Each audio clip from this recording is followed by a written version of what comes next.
Hey everyone, how you doing today? It's me, David, Jersey Boy Music. We are collecting the Beatles 101, and today I want to talk about um, one of the most important albums ever released. And it is this one, Please Please Me by the Beatles, recorded in a marathon 11-hour recording session on February 11th, 1963. The bulk of this album was recorded.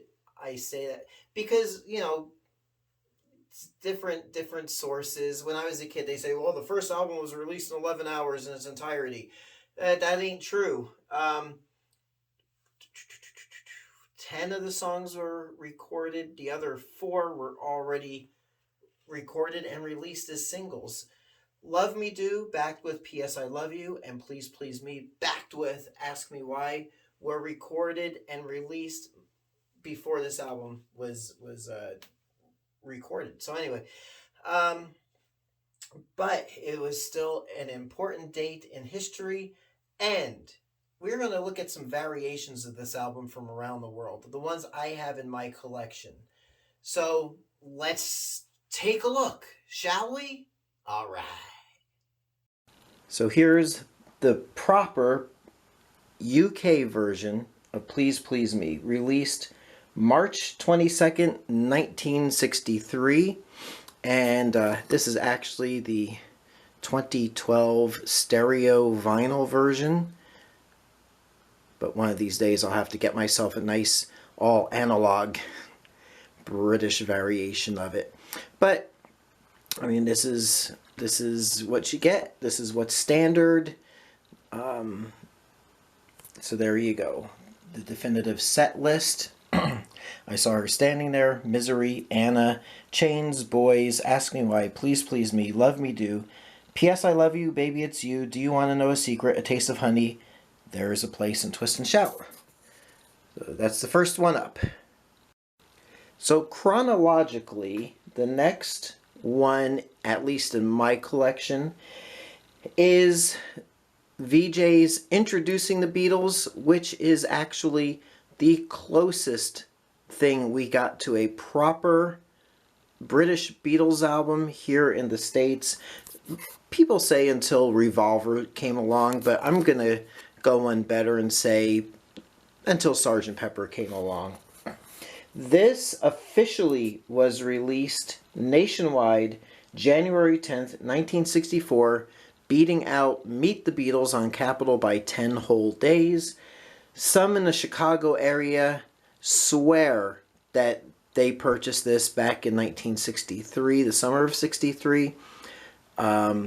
Some sources erroneously say it was released sometime in mid to late 63, but officially nationwide released January 10th, 1964.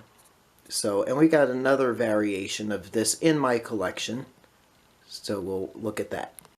Okay, I'm putting this, even though it was released after some of the next variations that I have, Songs, Pictures, and Stories of the Fabulous Beatles was released July of 1964, allegedly.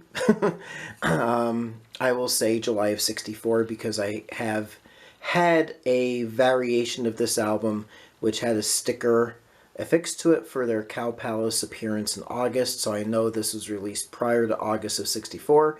However, the record inside is Introducing the Beatles, so that's why I'm showing it next.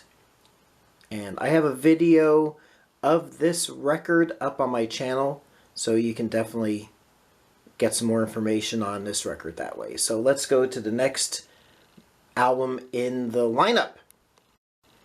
Now, Canada's version of the Please Please Me album is the Twist and Shout album, which features She Loves You. But, so this is not a strict Please Please Me variation. I'll give you the song listing here. Anna, Chains, Boys, Ask Me Why, Please Please Me, Love Me Do, and then From Me to You rounds out side one, which was not obviously on the Please Please Me album.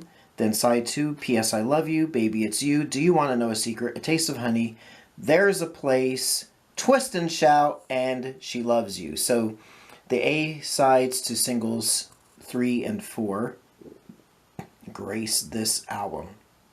Obviously, I Saw Her Standing There is not on here. And Misery is not on here. So obviously, From Me to You and She Loves You took the places of those two songs to round it all out. So this was released in Canada February 6th of 1964, according to Discogs. So there was another variation of Please Please Me released, according to what I've seen, on the same day. So let's check that one out.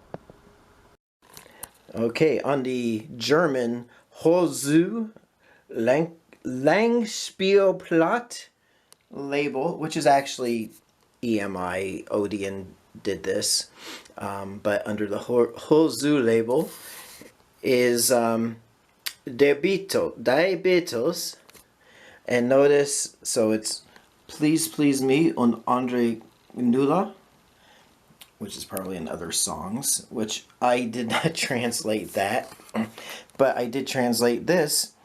Die Zentraltanzschaft der Weltberühmten Veil aus Liverpool, which I did a Google Translate on that.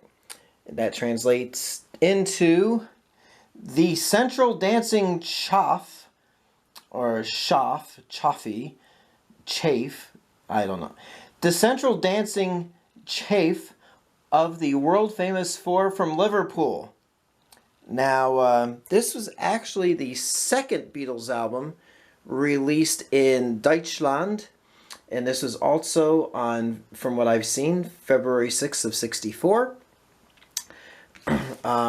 The first album was with the Beatles back in November of 63, was the first German album released, and here you go. I mean, it's exactly the same set list, running order, everything as Please Please Me in England, but you know, geared for the German crowd. So there we go. Now in the I'll say in the 70s, probably 76-ish, because I have seen variations of this. I think it was up to and including 73. So let's just say around 75, 76. EMI did a proper release. Well, I shouldn't say that that wasn't a proper release, but they standardized the catalog. So on the Apple label, that we got they got Please Please Me in Germany, and this is a straightforward version, like British version. So there you go. On to the next one.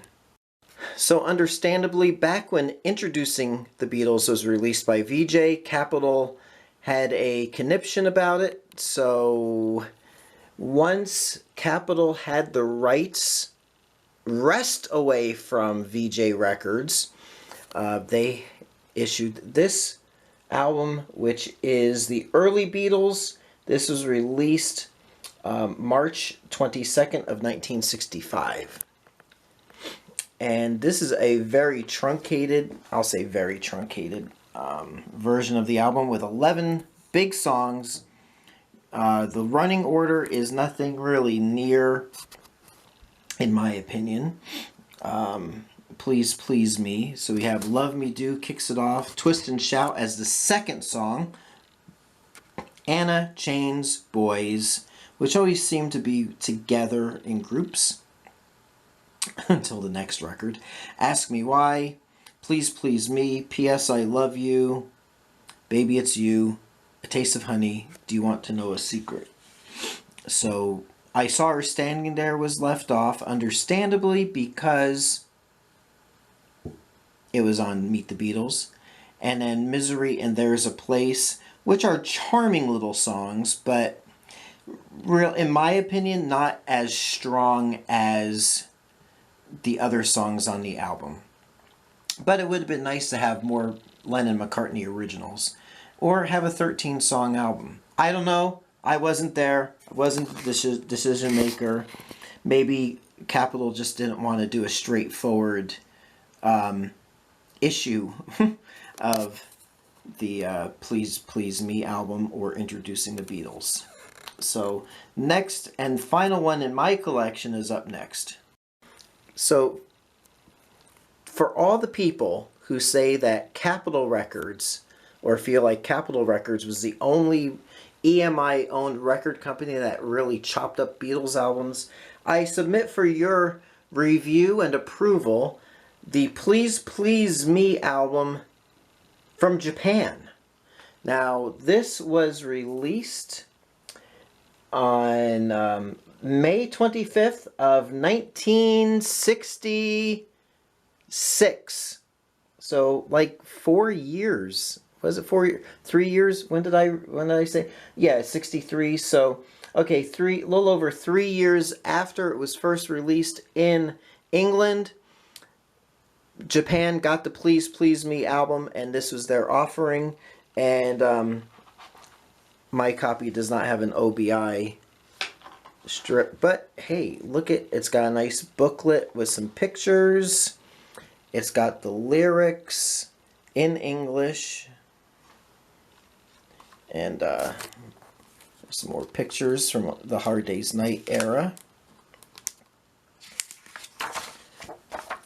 and lyrics, and then the back cover from the Ed Sullivan Show. And this is from the 70s on the Apple Records label.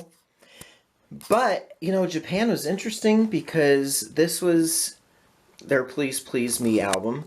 Oh, and I should give you the running order on this, but just so you know, they also later on released it. This is the German one again, but released a standardized version of it. So let's take a look at the songs in the running order. So here we go on this first page. Please Please Me, Anna, I Saw Her Standing There, Boys, Misery, Chains, and Ask Me Why. So breaking even the simple 3-song grouping of Anna, Chains, and Boys. They got all separated. And then side 2, Twist and Shout, A Taste of Honey, Love Me Do You Want to Know a Secret, Baby It's You, There's a Place, and P.S. I Love You. And I got to tell you, it is jarring to hear the songs out of order like this. But the sound quality is really good. So there you are. There's the Japanese Please Please Me from 66. So there you go. As far as versions of this album, I do like my 2012 vinyl version. To my ears, it's full of life. It sounds like a live performance. If I'm in the other room, it sounds like there's a band in the other room that this is playing. It actually, to me, sounds like a nice live album. And the other one I really like is the German version. So anyway, and if you're looking for the German variation, make sure the Matrix has the -2 matrix numbers on them, because the -1 matrix numbers apparently don't sound as good. It's kind of flat and lifeless. But if you go for that Apple label version that I showed you, that will fit the bill very nicely. The Horzu version that I have also has that -2 matrix number, so it's a winner all around. So there you go. Until next time, it's me, David, Jersey Boy Music. If you are looking for vintage vinyl for your own collection, please visit me at jerseyboymusic.net. That'll take you to my eBay store, and I'll get you taken care of, all right? Alrighty then. So until next time, I'll catch you on the flip side. Thanks so much for watching.